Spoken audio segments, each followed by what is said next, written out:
one of the minerals oman di nyame ache yade bebrebe na 1921 bauxite nsem eshas ye kakra in fact awaso area na ye discover ye enemua yinim se wo ye wo bauxite ebetumi aboa mineral ebetumi ama oman so yenya kakra ewu sikemu ni ade na oman no ahyase in fact bauxite extractions no ye pese ye na yetimi koyenim kese pa na yinya musika na ohwe guidec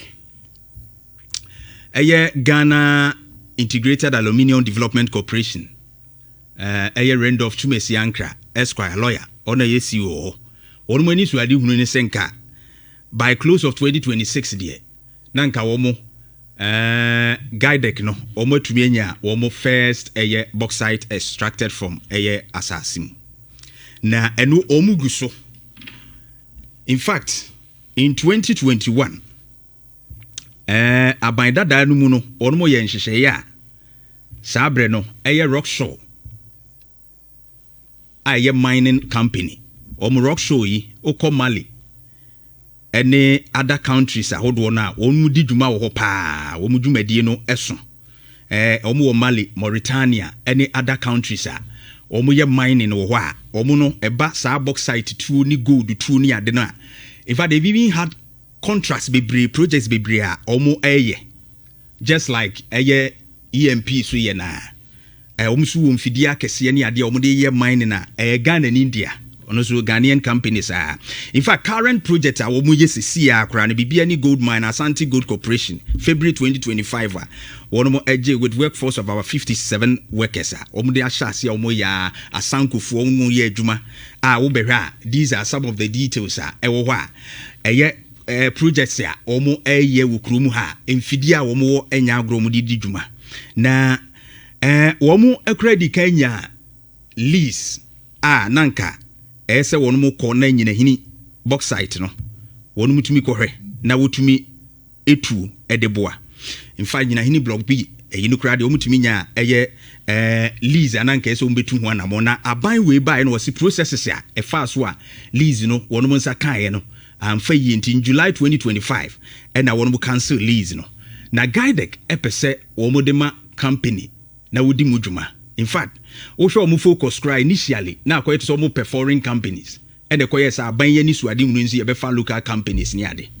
And ROCKSURE show capacity no wo mo ye bi kura wa ma hodo so they are capable of doing it with their capacity. In fact, Ghana Bauxite Company kura they have been in it.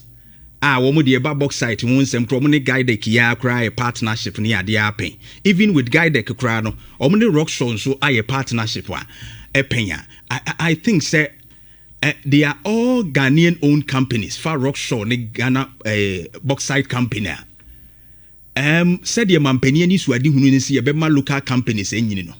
We shouldn't look elsewhere. We should allow all of them to thrive. Matete was yes I say mampania Canada also on pese ye de politics ebeba enyuma sim weba local companies mo John Dramani Mahama, that is not his vision. Enti omo a edi dwuma bi wa ase ne pese ye ya se be ya companies ya omo capability no so on be ya dwuma no ye chinchi mo nsa echiachia no ma no mo hwe ni because Ghana ready my for me boy yes ROCKSURE ekura wo mo a even the current projects omo ye no omo didi dwuma no enya asem ketwa not even in Ghana nko. And all these companies have track record. Omo local companies omo capable say when it comes to the bauxite in wherever they can do it. Omo be with much experience just like EMP etiena. Why won't we allow them say omo so eni dwuma metra ha defend Ibrahim Mahama on that mind no. Me when I see say omo capacity so mbetimi aya. Why not allow them?